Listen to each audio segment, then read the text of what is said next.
All right, let me also tatazela. It's actually my first time talking in any of the TEDx gatherings, so please excuse me. My confidence is a bit low, but I'll try. Okay, where it all began, entrepreneurship, as a scientist. I think back then, in my 20s at varsity, I actually started 3 companies. I was still an undergraduate. I think I was doing second year, all the way to honors. And one of the company was actually a success story. It was a simple idea, and I did that business for 2 reasons. One, I hated poverty, and I still do. And secondly, I wanted to train myself, equip myself, so that one day when I venture into biotech business, at least I've learned a couple of things. So I was very intentional about that. And it actually was a very simple business. I was just collecting books. I did not need money. If you're doing first year, I take your books, I sell it for you, I take my commission, I give you your money, and I sell this, But basically, a student will pay, and then I'll share the profit with the owner. So that was my business, and the university gave me a container, and I became an entrepreneur, a student at the same time. So it was very good. Yeah? And then, as part of training, I started to think about the kind of business that I want to start. And it's all about imagination for me, because for me, imagination is so powerful that you imagine things that have never been seen before, and you start implementing those. And you then start seeing that your imagination actually turns into something tangible that you can be proud of. I'm not proud of my journey. I'm still in my journey, and I think for me, I still need to do a lot for my country, for my community, but most importantly for my family. So this is the title of my topic. And I'm going to focus on science and the convergence of science, which is basically bioinformatics and machine learning, which is deep learning, and how we have built a system that has been regarded as a national competency by Department of Science Innovation. And this project started in 2020. Someone 2021 published exact things that we're doing, and then let's change, let's try to be better. But we're not after the fame or anything. We're trying to simplify the process at which we discover the enzymes that we are manufacturing. If you, I think all of us remember, but let me remind you, some of the technological breakthroughs that we had in the world. The Bluetooth. Today we're no longer using it, but it was a buzz. We remember that. And then thereafter, we've got Apple, basically that brought smart technologies. Fast forward, we have Bitcoin, and now we have visual reality. And today we're speaking about big data in the age of information. And what does that say to me as an entrepreneur? Do I still take a mortar and pestle and do the same thing that has been done by other people, or do I leapfrog my research and ensuring that I'm able to simplify the way in which we innovate as a company? And the biggest innovation of this age for me is this truck. In Japan, this year, invented completely using AI.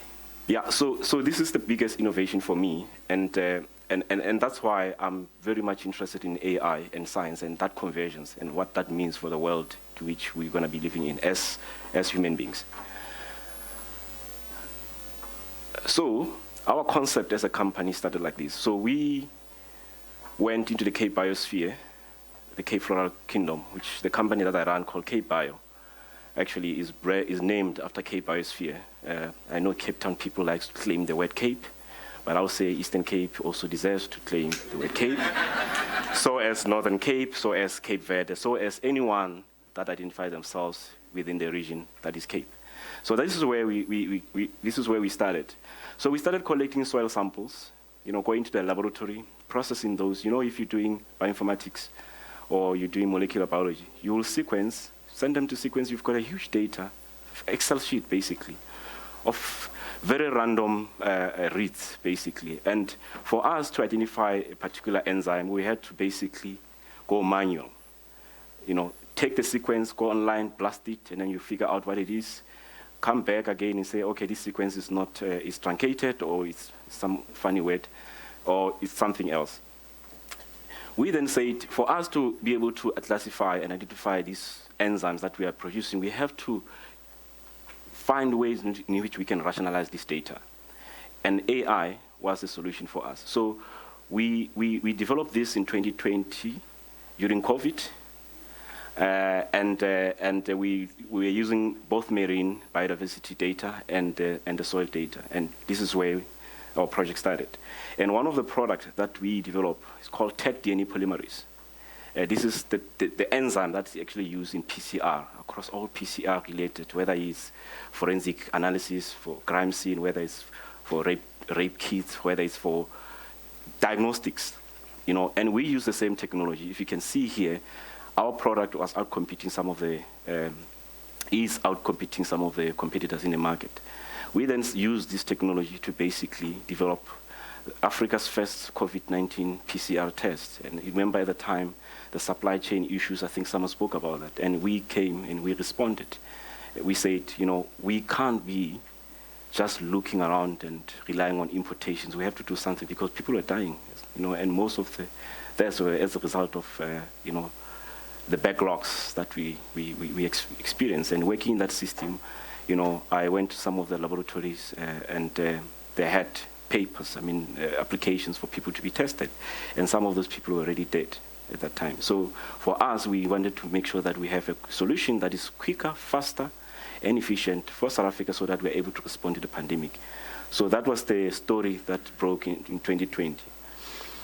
And then as we're doing our bioinformatics and AI, these are the guys that actually took our spotlight in this regard. They did exactly what we did.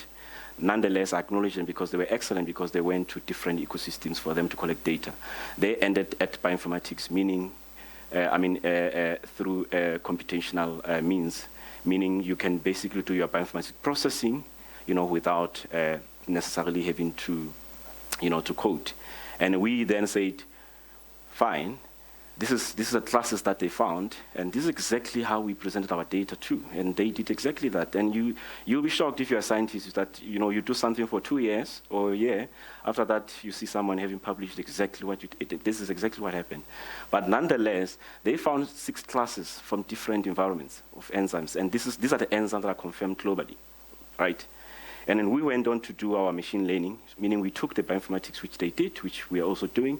We converged bioinformatics and machine learning, and we came up with 7 classes. The translocase is a new class of enzymes that have been identified, and we confirmed through bioinformatics and machine learning. This is the data, and this is the paper that we're about to publish. In fact, we have published already last week, where we are able to use machine learning and be able to identify and classify enzymes and be able to say this particular molecule will be effective against or to perform a particular function. And these are just terminologies, but to show you how we're mapping our data through visualization.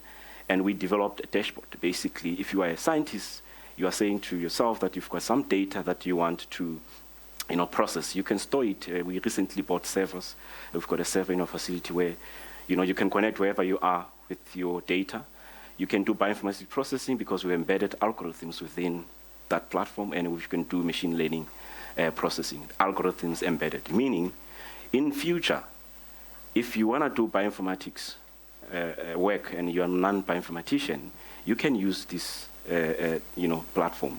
You process by a click of a button within 2 minutes. You've got your phylogenetic trees and many other things bioinformatic-wise, but you also have machine learning. The data that comes tells you exactly what you have and what that could potentially do. So we're no longer saying, for us to isolate one enzyme to go and produce, Excel sheet is out. By click of a button, we know what we want. We put in the matrix to say this is what we're looking for. It must perform 1, 2, 3, and 4. By click of a button, we're able to get that sequence. And this database, in fact, this platform is able to rank the sequences so that you can see which ones are novel and which ones are not novel. So this is the work that we do. And so what is the future of diagnostics? For us, we believe that because we are able to take this genomic data from the environment, and this data belongs to different microorganisms, viruses, bacteria, fungi, whatever it is, we put them in a data, and you are able to fish for a particular sequence. It means that we can do the same with, viruses or bacteria that infect human beings. And we think that in future, you'll be able to use the same platform for diagnostics, meaning by pricking your finger, processing that that sample, reading it through sequencing, you are able to blast and figure out what you have, full diagnostics within your bloodstream. This is the work that we are currently doing through phase 2, phase 3, and phase 4. And phase 1 is undergoing patenting as we speak. So this is a platform that I think is going to change how we do research, how we fast-track our research activities. And yeah, because of this work, we've been quite recognized. The famous one that I like is actually the first one. This was our first award through Innovation Bridge, and I like it very much because it proves that the work that we do is relevant, and we've proven that the kind of enzymes that we isolate are very good for diagnostics. Therefore, we are going to continue that work. I would like to thank you and do some acknowledgements as well.